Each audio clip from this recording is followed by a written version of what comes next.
আমার ভাঙা ঘরে ভাঙা চালা ভাঙা বেড়ার ফাঁকে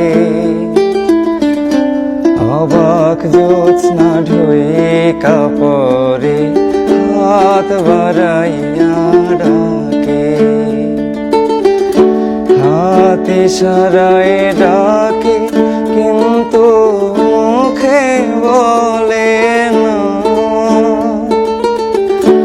আমার কাছে আইলে বন্ধু আমারে পাইবা না।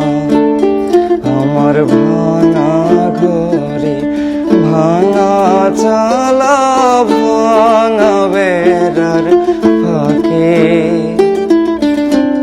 অবাক জ্যোৎস্না ঢুয়ে